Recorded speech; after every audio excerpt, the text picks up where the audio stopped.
നമസ്കാരം. നടൻ മോഹൻലാൽ ദാദാസാഹിബ് ഫാൽക്കെ പുരസ്കാരം വാങ്ങിക്കൊണ്ട് പങ്കുവച്ച വാക്കുകൾ അത് കേട്ടിട്ട് ആ രോമകൂപങ്ങൾ ഇതുവരെ താഴ്ന്നു പോയിട്ടില്ല. എത്ര മനോഹരമായ സ്പീച്ചായിരുന്നു. കുമാരനാശാന്റെ വരികളും തൻ്റെ സ്വപ്നങ്ങളിൽ ഒരിടത്ത് പോലും, അതായത് തൻ്റെ വൈൽഡ് ആയിട്ടുള്ള സ്വപ്നങ്ങൾ അതിൽ ഒരിടത്ത് പോലും ഇല്ലായിരുന്ന ഒരു അഭിമാനകരമായ അവാർഡ് നേട്ടം, പ്രത്യേകിച്ച് ഇന്ത്യൻ സിനിമയെ സംബന്ധിച്ച് നോക്കുമ്പോൾ ഏറ്റവും പരമോന്നതമായിട്ടുള്ള ബഹുമതിയാണ് ഈ ദാദാസാഹിബ് ഫാൽക്കെ പുരസ്കാരം എന്ന് പറയുന്നത്. ഒരു അഭിനേതാവിനെ സംബന്ധിക്കുന്നിടത്തോളം ആരുടെയും സ്വപ്ന സാക്ഷാത്കാരമായിട്ടുള്ള ഒരു നേട്ടമാണ്. ആ അവാർഡിന് മോഹൻലാൽ എന്ന പേര്, അതൊരു പക്ഷേ ഇന്ത്യൻ സിനിമ എടുത്ത് പരിശോധിക്കുകയാണെങ്കിൽ പോലും ഇന്ന് മറ്റൊരു പേരില്ല എന്നുള്ളത് യാഥാർത്ഥ്യമാണ്. അത്രമാത്രം കഥാപാത്രങ്ങളെ അദ്ദേഹം പകർന്നാടിയിട്ടുണ്ട്. പക്ഷെ ആ സന്ദർഭത്തിൽ ആഗ്രഹിച്ചൊരു കാര്യമുണ്ട്. ഇതേ പുരസ്കാരം മലയാളത്തിൽ നിന്ന് മമ്മൂട്ടിക്ക് കൂടി കിട്ടേണ്ടതുണ്ട് എന്ന് അതിയായി ആഗ്രഹിക്കുന്നുണ്ട്. വ്യക്തിപരമായിട്ട് തന്നെയുള്ള ഒരു ആഗ്രഹമാണ്. ചിലർക്ക് ചിലപ്പോൾ ഇത് കേൾക്കുമ്പോൾ അങ്ങോട്ട് ഉൾക്കൊള്ളാൻ പറ്റില്ല. അങ്ങനത്തെ മനോഭാവമുള്ളവരാണല്ലോ കുറേയേറെ പേർ നമ്മുടെ നാട്ടിലുള്ളത്. പക്ഷേ ഒരു യാഥാർത്ഥ്യമാണ്. കാര്യം, ഞാൻ ജീവിച്ചിരുന്ന ഒരു കാലഘട്ടം കൂടിയാണ് അവർ രണ്ടുപേരും. എന്നെക്കാളും മുതിർന്നവരാണെങ്കിൽ പോലും മലയാള സിനിമയെ സംബന്ധിച്ച് നോക്കുകയാണെങ്കിൽ എൻ്റെ തലമുറകളിലെ ചിന്തകളിൽ എൻ്റെ പിൻതലമുറകൾ, എൻ്റെ മുൻ തലമുറകൾ എന്നീ ഒരു കാലഘട്ടം എടുത്ത് പരിശോധിച്ചാൽ മലയാള സിനിമയാക്കിയതും അതിലേക്ക് പ്രേക്ഷകരെ കൂടുതൽ അടുപ്പിച്ചതും സിനിമയെ ലോകത്തിന്റെ മുന്നിലേക്ക് എത്തിച്ച രണ്ട് പേരുകളാണ് മോഹൻലാലും മമ്മൂട്ടിയും. രണ്ടുപേരും ആ സിനിമാ മേഖലയിലെ സുഹൃതങ്ങളാണ്. രണ്ടുപേരും അവർ ചെയ്തിട്ടുള്ള കഥാപാത്രങ്ങൾ, പകർന്നാടിയ വേഷപ്പകർച്ചകൾ, ഇതൊക്കെ എടുത്ത് പരിശോധിക്കുകയാണെങ്കിൽ ഒരു അണുകിട അങ്ങോട്ടും ഇങ്ങോട്ടും മാറ്റിവെക്കാനില്ല. അവർ ചെയ്ത കഥാപാത്രങ്ങൾ എത്രയെത്ര ഇന്ന് മലയാളികളുടെ മനസ്സിലും ലോകത്തിന്റെ മനസ്സിലും ഉണ്ടാകും. ഏതൊക്കെ തരത്തിലുള്ള കഥാപാത്രങ്ങൾ, കുടുംബ പശ്ചാത്തലങ്ങൾ, സാമൂഹ്യമായിട്ടുള്ള സന്ദേശങ്ങളായിട്ടുള്ള സിനിമകൾ, അങ്ങനെ മലയാളികളുടെ ബോധ്യങ്ങളിലും അവന്റെ ചിന്തകളിലും ആ കഥാപാത്രങ്ങൾ കോറിയിട്ട ഒരുപാട് ഓർമ്മകളുണ്ട്, ഒരുപാട് ഉപദേശങ്ങളുണ്ട്. അവരിലൂടെ മലയാളികൾ ഒരുപാട് വഴി നടന്നിട്ടുണ്ട് എന്നുള്ളത് യാഥാർത്ഥ്യമാണ്. ദാദാസാഹിബ് ഫാൽക്കെ പുരസ്കാരം എല്ലാവർക്കും അറിയാവുന്ന ഒരു കാര്യമാണ്. ഇന്ത്യൻ ചലച്ചിത്ര മേഖലയിൽ 1969 മുതൽ വിതരണം ചെയ്തു തുടങ്ങിയ പുരസ്കാരമാണ്. ദാദാസാഹിബ് ഫാൽക്കെ എന്ന് പറയുന്ന വ്യക്തി ഇന്ത്യൻ സിനിമാ മേഖലയെ സംബന്ധിച്ച് നോക്കുമ്പോൾ ഫാദർ ഓഫ് ഇന്ത്യൻ സിനിമ എന്നറിയപ്പെടുന്ന വ്യക്തിയാണ്. 1887 മുതൽ 1943 വരെയുള്ള കാലഘട്ടത്തിൽ ജീവിച്ചിരുന്ന അദ്ദേഹമാണ് ഇന്ത്യൻ സിനിമയെ സംബന്ധിക്കുന്നിടത്തോളം ഒരു മുഴുനീള ചിത്രം ചിത്രീകരിച്ചിട്ടുള്ള ആദ്യത്തെ വ്യക്തി. അതായത് രാജാ ഹരിശ്ചന്ദ്ര എന്ന സിനിമയാണെന്ന് തോന്നുന്നു 1913 അദ്ദേഹം ചിത്രീകരിച്ച സിനിമയാണ് ഇന്ത്യയിലെ ആദ്യത്തെ ഒരു ഡ്യൂറേഷൻ ഉള്ള ഒരു സിനിമയായിട്ട് മനസ്സിലാക്കാൻ കഴിയുന്നത്. അങ്ങനെ അദ്ദേഹത്തിന്റെ ഓർമ്മയ്ക്ക് വേണ്ടി 1969 മുതൽ ഫാദർ ഓഫ് ഇന്ത്യൻ സിനിമ എന്നുള്ള നിലയ്ക്ക് ഈ മേഖലയിൽ നിൽക്കുന്ന, അതായത് അഭിനേതാക്കളായിക്കോട്ടെ, സംഗീത സംവിധായകരായിക്കോട്ടെ തുടങ്ങി ആ മേഖലയ്ക്ക്, രാജ്യത്തിനകത്തും സിനിമാ മേഖലയ്ക്ക് നൽകുന്ന ലൈഫ് ടൈം അച്ചീവ്മെന്റ് പരിഗണിച്ചുകൊണ്ടാണ് ഈ പുരസ്കാരം നൽകുന്നത്. അത് മോഹൻലാലിന് നൽകിയതിന് ഒരംശം പോലും കുറ്റം പറയാൻ പറ്റില്ല. കാര്യം, മോഹൻലാൽ എന്തുകൊണ്ടും അതിൽ അർഹനാണെന്നുള്ള കാര്യത്തിൽ ഒരു സംശയവുമില്ല. മോഹൻലാലും മമ്മൂട്ടിയും, ആ രണ്ട് പേരുകൾ മലയാളിയെ സംബന്ധിക്കുന്നിടത്തോളം വേർതിരിവില്ലാത്ത രണ്ട് പേരുകളാണ്.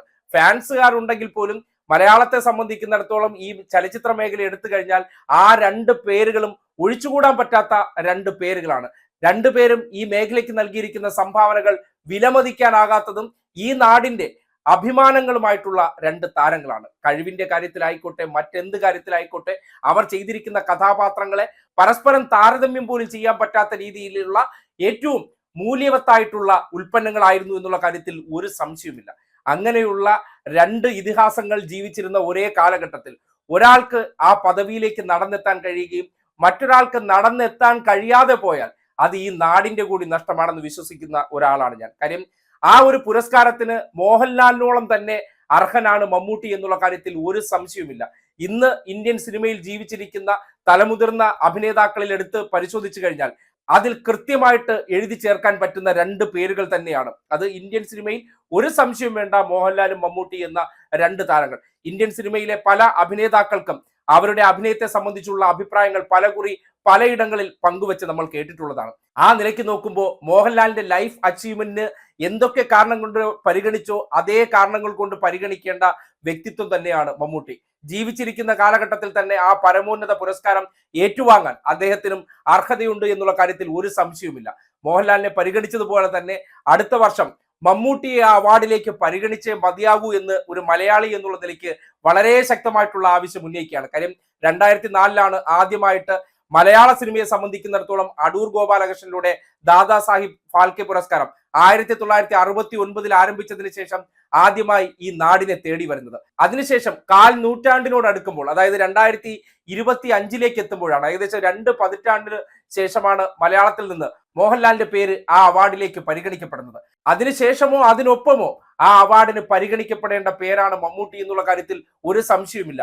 മോഹൻലാലിന്റെ ലൈഫ് ടൈം അച്ചീവ്മെന്റിന് വേണ്ടി എന്തൊക്കെ കാര്യങ്ങൾ പരിശോധിച്ചോ അത് അതേപടി ഒരു അരിമണി തൂക്കം പോലും നഷ്ടപ്പെടാതെ മമ്മൂട്ടിയും പരിഗണിക്കേണ്ടതുണ്ട് എന്നുള്ള കാര്യത്തിൽ ഒരു സംശയവുമില്ല. അത് കിട്ടാതെ പോകുന്നുണ്ടെങ്കിൽ അത് കേന്ദ്രം ഭരിക്കുന്നവരായതുകൊണ്ട് തന്നെ ചില പ്രത്യേക താല്പര്യങ്ങൾ അവരുടെ ഉള്ളിലില്ല എന്ന് ഈ നാടിനെ കൂടി ബോധ്യപ്പെടുത്തേണ്ട ഒരു സാഹചര്യമാണ് അത്തരം ഒരു തീരുമാനം എടുത്ത് നടപ്പിലാക്കുക എന്നുള്ളത്. അതുകൊണ്ട് മലയാളിയെ സംബന്ധിക്കുന്നിടത്തോളം ആ അവാർഡിന്റെ പരിപൂർണത ഈ കാലഘട്ടത്തിൽ ജീവിച്ചിരിക്കുന്നവർക്ക് പരിപൂർണമായി ഫീൽ ചെയ്യണമെന്നുണ്ടെങ്കിൽ, അല്ലെങ്കിൽ അനുഭവിക്കണമെന്നുണ്ടെങ്കിൽ, ഈ രണ്ടുപേരും ആ അഭിമാനകരമായ നേട്ടം കൈയാളേണ്ടവരാണ്, അതിന് അർഹതപ്പെട്ടവരാണ്. അതിൽ ഒരാൾക്ക് കിട്ടി മറ്റൊരാൾക്ക് കിട്ടാതെ പോകുന്നുണ്ടെങ്കിൽ അത് ചില പരിഗണനകളുടെ ഭാഗം മാത്രമാണെന്ന് ചിന്തിച്ചാൽ പോലും ചിലപ്പോൾ കുറ്റം പറയാൻ പറ്റില്ല. മോഹൻലാൽ എന്ന വ്യക്തിക്ക് നൽകിയതിന് ഒരിക്കലും കുറ്റപ്പെടുത്തുന്നില്ല. അതിന് അർഹതയായിട്ടുള്ള വ്യക്തിയാണ്. ജീവിച്ചിരിക്കുന്ന കാലഘട്ടത്തിൽ അത്തരമൊരു ആ പുരസ്കാരം ഏതൊരു താരത്തിന്റെയും സ്വപ്നം തന്നെയാണ്. ആ നിലയ്ക്ക് നോക്കുമ്പോൾ മോഹൻലാലിന് ലഭിച്ച അതേ പുരസ്കാരം മമ്മൂട്ടി എന്ന കേരളത്തിന്റെ മറ്റൊരു സുഹൃതമായിട്ടുള്ള വ്യക്തിക്ക് കൂടി കിട്ടേണ്ടതുണ്ട്. അത് അടുത്ത വർഷം രാഷ്ട്രപതിയിൽ നിന്ന് മമ്മൂട്ടിക്ക് കേന്ദ്ര സർക്കാർ നൽകണമെന്ന് വളരെ വിനീതമായി അഭ്യർത്ഥിക്കുന്ന ഒരു കാര്യമുണ്ട്. കാര്യം ഈ കാലഘട്ടത്തിൽ 2 നടന്മാരിൽ ഒരാൾക്ക് ആ പുരസ്കാരം കിട്ടി മറ്റൊരാൾ അതിന് അർഹനല്ല എന്ന് ഒരിക്കലും മലയാളിക്കോ അല്ലെങ്കിൽ അവരുടെ അഭിനയം കണ്ട ഒരു വ്യക്തിക്കും വിലയിരുത്താൻ കഴിയില്ല. അതുകൊണ്ട് മോഹൻലാലിന് കിട്ടിയത് 1 വർഷം മുന്നേ ആണെങ്കിൽ തൊട്ടടുത്ത വർഷം മമ്മൂട്ടിക്ക് കൂടി അത് ലഭിക്കേണ്ടതുണ്ട്. ജീവിച്ചിരിക്കുന്ന കാലഘട്ടത്തിൽ തന്നെ ആ പുരസ്കാര നേട്ടത്തോടുകൂടി അദ്ദേഹത്തെ ആദരിക്കേണ്ടത് ഈ രാജ്യത്തിന്റെ ഉത്തരവാദിത്വം കൂടിയാണെന്ന് പറയാതിരിക്കാൻ നിർവാഹമില്ല തന്നെ. ആ പുരസ്കാരം ഏറ്റുവാങ്ങി ഈ നാടിന്റെ അഭിമാനം വാനോളം ഉയർത്തിയ മോഹൻലാലിനെ ഒരിക്കൽ കൂടി അഭിനന്ദിക്കുകയാണ്.